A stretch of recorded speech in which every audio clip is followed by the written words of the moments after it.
Olá, estamos de volta com o Senado Agora. O esquema de segurança adotado pelas Forças Armadas na Copa do Mundo de 2014 vai servir como experiência para planejar a atuação do Ministério da Defesa nos Jogos Olímpicos do ano que vem. A afirmação foi feita pelo ministro da pasta, Jacques Wagner, em audiência pública na Comissão de Relações Exteriores. O colegiado também aprovou em primeiro turno o projeto que estabelece uma nova lei de migração para o país. A proposta regula a entrada e a permanência de estrangeiros no Brasil e define normas de proteção ao brasileiro que vive no exterior. O relatório aprovado do senador Ricardo Ferraço vai substituir integralmente o atual Estatuto do Estrangeiro, que é uma herança do governo militar. O foco do Estatuto em vigor é a segurança nacional. A nova lei de imigração dá prioridade aos direitos humanos, pretende proteger e assegurar a inclusão social dos imigrantes. Nós estamos criando assim toda uma adequação à conjuntura desse tempo em que nós estamos vivendo, onde o problema migratório ele precisa ser enfrentado à luz dessa realidade, ou seja, o Brasil, como principal economia da região, deve continuar sendo porto seguro para muitas comunidades, para muita sociedade. Fica evidente a necessidade de uma política nacional para que o governo federal, através dos seus vários órgãos e os governos estaduais, possam ter, de fato, uma política para acolher as pessoas que vão continuar buscando o nosso país. É um tema que o mundo inteiro debate hoje. A Ásia não sabe como fazer, a Europa enfrenta um seríssimo problema nesse aspecto e chegou ao nosso país. 40 mil haitianos entrando pelo ar, 40 mil em 4 anos. Penso que uma matéria complexa como essa, por isso queria parabenizar muito o substitutivo do senador Ricardo Ferraço, ela só pode ser feita mesmo se nós reunirmos técnicos qualificados, quem tem conhecimento da matéria, quem delibera sobre a matéria, quem convive com ela, e assim foi feito. Senadores também ouviram o ministro da Defesa, Jacques Wagner, em uma audiência pública sobre a atuação da pasta. Ao falar sobre as Olimpíadas de 2016, ele explicou como o país está se preparando para garantir a segurança durante os Jogos. Segundo o ministro, mais de 37 mil militares das Forças Armadas estarão envolvidos no trabalho, que tem custo total estimado em 500 milhões de reais. Guardar o espaço aéreo, guardar o espaço naval, o acompanhamento de autoridades, a preparação para a guerra química, a guerra bacteriológica, a guerra nuclear, isso tudo está a cargo das Forças Armadas, e também, é evidente, o cuidado das chamadas estruturas estratégicas, que são as grandes, grandes centrais elétricas que estão no entorno. O projeto que institui a nova lei de imigração precisa ser submetido a mais uma votação no colegiado. Se for aprovado e não houver recurso para análise no plenário, segue para a deliberação da Câmara dos Deputados. A CPI das próteses aprovou a quebra de sigilos bancário, fiscal e telefônico de pessoas e empresas relacionadas com caso investigado no Rio Grande do Sul.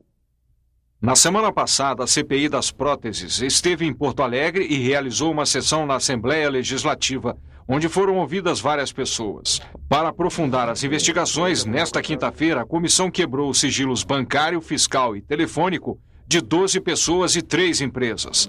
O presidente da CPI foi o autor dos pedidos. Uma máfia que é pior do que o narcotráfico, até porque o narcotráfico, você diz, o sujeito cheira cocaína e vai comprar porque ele quer, ele sobe no morro.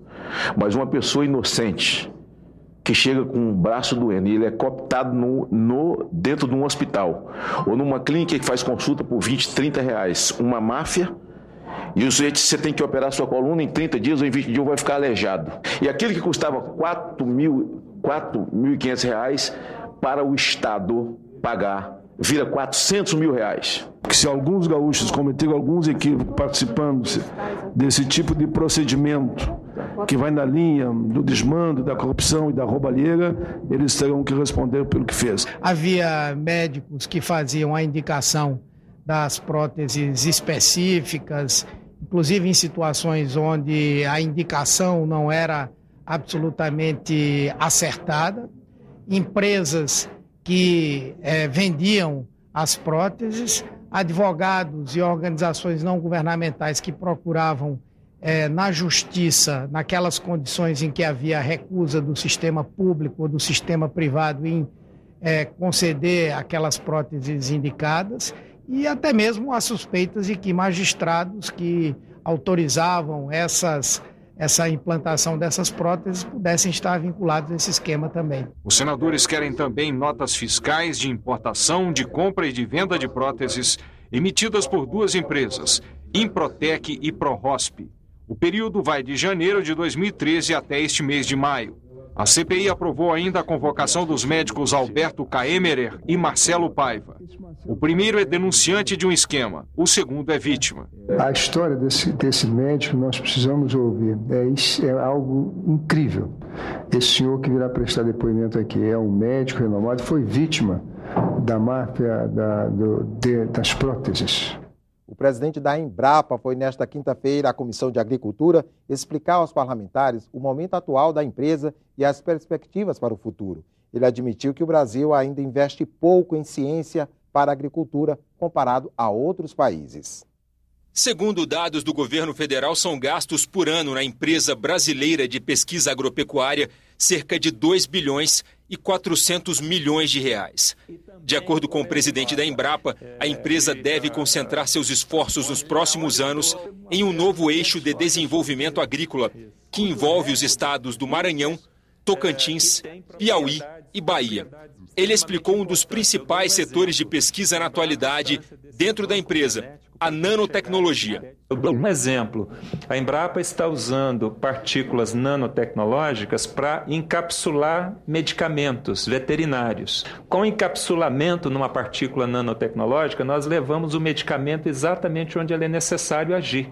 E ali, na interação com a célula doente, a partícula se rompe e o produto é liberado. E para o meio ambiente também é importante. Para o meio ambiente é extremamente importante, porque podemos usar quantidades cada vez menores de princípios ativos, reduzindo o impacto no meio ambiente. Mesmo reconhecendo a importância histórica da Embrapa, o senador Blairo Maggi se diz preocupado com o futuro da empresa em relação à concorrência internacional.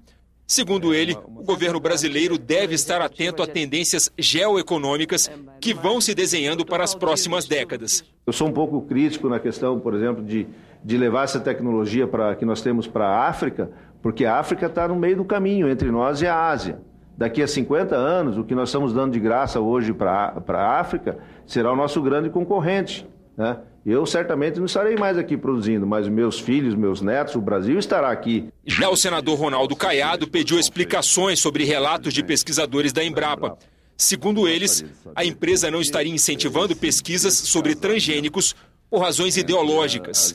Caiado afirmou que sempre apoiou a Embrapa durante sua carreira parlamentar. Desde a época em que nós estávamos na Câmara dos Deputados, esse aqui o senador Moca que se lembra, toda a emenda nossa de bancada na comissão era para a Embrapa. Sempre houve um direcionamento nosso em respeito à Embrapa e o apoio nosso convergente para a Embrapa.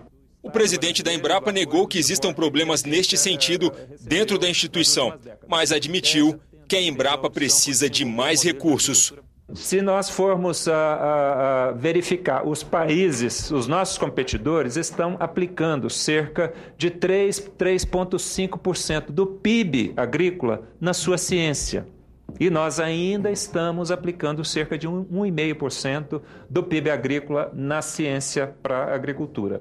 Em entrevista coletiva, a bancada feminina do Congresso Nacional reivindicou a inclusão na reforma política de um mecanismo que garanta a representação feminina de 30% no Poder Legislativo. Além das parlamentares, também estava presente a ministra Eleonora Minicucci, da Secretaria de Políticas para Mulheres. A ministra defendeu cotas para ampliar a presença de mulheres nas casas legislativas. O governo definiu a posição na reforma política, que é uma reforma política inclusiva e que as mulheres são prioridades nesta inclusão. Não é possível nós continuarmos convivendo com um sistema político que não reflete a magnitude do protagonismo das mulheres na sociedade brasileira. A senadora Vanessa Graziotin, procuradora da Mulher do Senado, apresentou um mapa de um levantamento feito pela Organização das Nações Unidas em janeiro de 2015, mostrando a presença de mulheres nos parlamentos de 188 nações. O Brasil ficou na frente de apenas 30 países e foi o último do ranking na América do Sul. A Argentina, gente, numa única eleição pulou de 13% de participação de mulheres para 37%, com cotas, por conta da legislação eleitoral. Então, não é inconstitucional a cota vigora na maior parte dos países do mundo, na grande maioria a cota vigora. Nos países muçulmanos, onde a mulher sofre muito mais discriminação social do que no Brasil, as mulheres ocupam mais cadeiras do que a gente. Então, o que nós queremos aqui com essa conversa é pedir o apoio. Nós estamos aqui para pedir o apoio. É uma causa que não é só das mulheres, é uma causa da democracia brasileira, é uma causa da própria sociedade. O presidente do Senado, Kenan Calheiros, se reuniu esta manhã com o presidente da Câmara dos Deputados para definir as prioridades das votações das duas casas quanto à agenda federativa. A repórter Dinalva Ferreira tem as informações. Olá, André. Entre as prioridades definidas pelos presidentes das duas casas estão matérias do Pacto Federativo, como a convalidação dos incentivos fiscais, a troca do indexador das dívidas dos estados e a PEC 172, que impede a transferência de obrigações aos estados sem a previsão de recursos específicos. Na agenda de prioridades está também a criação de um Código do Usuário de Serviços Públicos. Na reunião também ficou definida a criação de duas comissões mistas, uma para trabalhar na consolidação de leis não regulamentadas e uma outra para, no prazo de 30 dias, apresentar propostas para uma lei de responsabilidade das estatais. Hoje no Brasil nós não temos nada, absolutamente nada, que vincule as estatais, seus investimentos ao controle do legislativo. Nem o orçamento das estatais, dos investimentos das estatais, ele passa pelo legislativo. Então a grande cobrança que a sociedade faz, e eu queria cumprimentar o Eduardo Cunha, é com relação à necessidade de nós termos uma lei de responsabilidade das estatais. Com isso, com essa lei, nós vamos não só fazer o controle efetivo do dinheiro público das estatais, mas vamos também dar um norte e controlar, do ponto de vista da sociedade, os seus próprios investimentos. O Senado agora volta a qualquer momento com outras notícias. E se você quiser receber informações da programação da TV Senado, se inscreva no nosso canal do YouTube. Acesse youtube.com/TV Senado. Até a próxima.